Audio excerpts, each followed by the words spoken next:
that the Jewish state must be eliminated before the return of an Islamic figure known as the Mahdi. Israel is the biggest obstacle to the return of the Mahdi. I didn't know what the hidden imam. I didn't know what the hidden imam was. دوستو قیامت سے پہلے حضرت امام مہدی علیہ السلام کا ظہور برحق ہے، یعنی یہ ہو کر رہے گا۔ ہم اکثر اپنے مسلم علماء کی تقریروں میں یہ سنتے رہتے ہیں اور اسلامی کتابوں میں یہ پڑھتے رہتے ہیں کہ ایک دور آئے گا جب دنیا بھر کے عیسائی اور یہودی مل کر مسلمانوں کے خلاف سازشیں کریں گے، ان کے خلاف ظلم کریں گے اور حضرت امام مہدی علیہ السلام کے خلاف جنگ کریں گے، جس کی تیاریاں آج بھی یہودی اور عیسائی بہت تیزی کے ساتھ کرتے ہوئے نظر آتے ہیں، جس کو لے کر کئی بار یہودی اور عیسائیوں کے بڑے بڑے اسکالر بیان بازی کرتے رہتے ہیں۔ لیکن دوستو اگر میں آپ سے کہوں کہ حضرت امام مہدی علیہ السلام کے خلاف جنگ لڑنے والوں میں صرف یہودی اور عیسائی نہیں بلکہ ایک مسلم حکمران بھی سب سے آگے ہوگا اور اس کی سینا میں ہزاروں کی تعداد میں مسلمان بھی ہوں گے، امام مہدی علیہ السلام کے خلاف جنگ لڑنے والا یہ مسلم حکمران کس دیش سے ہوگا اور اس کی سینا میں شامل ہونے والے مسلمان کس فرقے سے ہوں گے، صحیح ڈاٹا اور فیکٹس کے آدھار پر یہ سب آپ کو بتانے کی کوشش کریں گے۔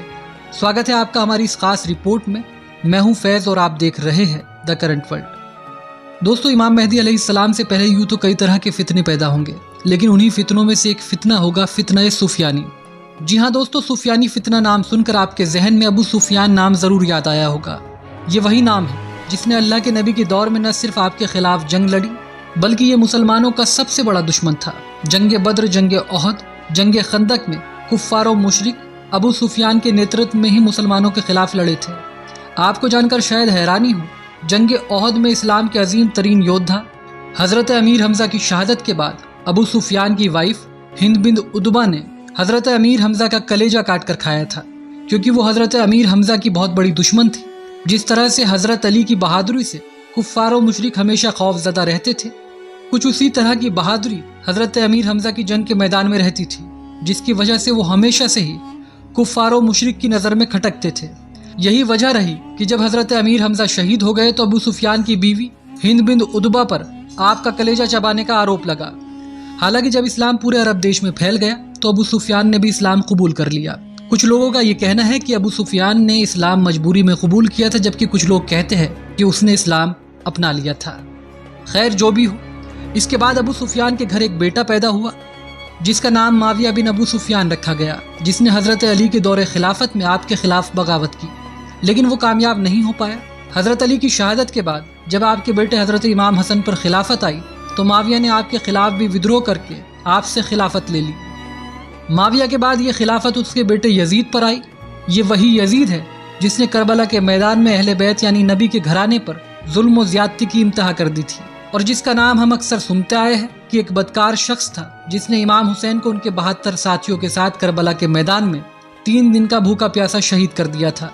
وجہ صرف یہ تھی کہ یزید اسلام کے بیسک اسٹرکچر میں کئی طرح کی حرام کاموں کو حلال کرنے کی کوشش کر رہا تھا، لیکن حضرت امام حسین کے رہتے وہ ایسا کرنے میں ناکام ثابت ہوا۔ دوستو اتنی داستان سنانے کے پیچھے ہمارا مقصد یہی ہے کہ ہم امام مہدی علیہ السلام کے دور میں آنے والے اس سفیانی فتنے کی جڑوں کو پہچان سکے کہ آخر یہ کون ہوگا، اس کا تعلق کس خاندان سے ہوگا۔ تو کل ملا کر کہے تو یہ سفیانی فتنہ اسی یزید، اسی معاویہ، اسی ابو سفیان کی نسل سے ہوگا، اور اسی وجہ سے اسلامک روایتوں میں اس فتنے کو سفیانی فتنہ کہا جاتا ہے۔ جہاں ایک طرف یزید کے خاندان سے یہ سفیانی فتنہ اسلام کو مٹانے کی کوشش کرے گا جیسا کہ اس کے آباء و اجداد کرتے آئے تھے، وہی دوسری طرف حضرت امام حسین کی نسل میں سے اللہ حضرت امام مہدی علیہ السلام کا ظہور فرمائے گا، جن سے مقابلہ کرنا دنیا کی کسی بھی طاقت کے لیے اسمبھو ہوگا، اور مسلمان پوری دنیا پر غالب آ جائیں گے۔ اب آپ کے ذہن میں یہ سوال ضرور آ رہا ہوگا کہ یہ فتنہ کس دیش سے ہوگا، اس کی سینا میں کس فرقے کے مسلمان ہوں گے، اور اس کا خاتمہ کیسے ہوگا۔ تو دوستو مسلم علماء اور ہماری ریسرچ کے مطابق یہ سفیانی فتنہ مکھیہ روپ سے مڈل ایسٹ سے نکلے گا۔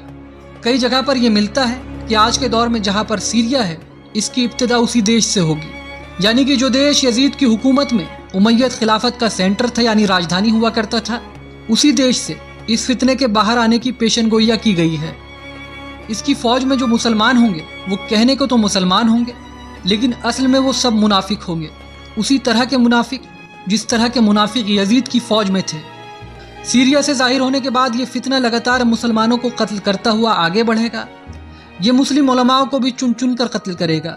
اس کے ٹارگٹ پر مسلم بچوں کے ساتھ ساتھ وہ عورتیں بھی ہوگی کہ جن کے پیٹ میں بچے ہوں گے تاکہ ان کا بچہ اگر لڑکا ہو تو وہ بڑا ہو کر اس کا مقابلہ نہ کر سکے۔ جانکاروں کی مانیں تو اسلامک کیلنڈر کے حساب سے یہ فتنہ رجب کے مہینے میں نکلے گا اور سب سے پہلے ملک شام کے آس پاس کے علاقوں کو فتح کرے گا۔ اس کے بعد یہ سفیانی فتنہ اپنی پوری فوج کے ساتھ بیت اللہ یعنی اللہ کے گھر پر حملہ کرنے کے ارادے سے روانہ ہوگا، لیکن جب یہ لشکر بیدا نامی جگہ جو حرمین کے قریب موجود ہے وہاں پہنچے گا تو اس لشکر پر اللہ کا عذاب آئے گا اور یہ لشکر زمین میں دھس جائے گا۔ اس لشکر کے زمین میں دھس جانے کی روایت امام مسلم اور امام ابن ماجہ دونوں نے تحریر کی ہے، جن کا حوالہ ہم نے آپ کی اسکرین پر دے دیا ہے۔ تو دوستو، کل ملا کر یہ تھی اس مسلم شاسک، اس سفیانی فتنے کے بارے میں ہماری مختصر سی جانکاری۔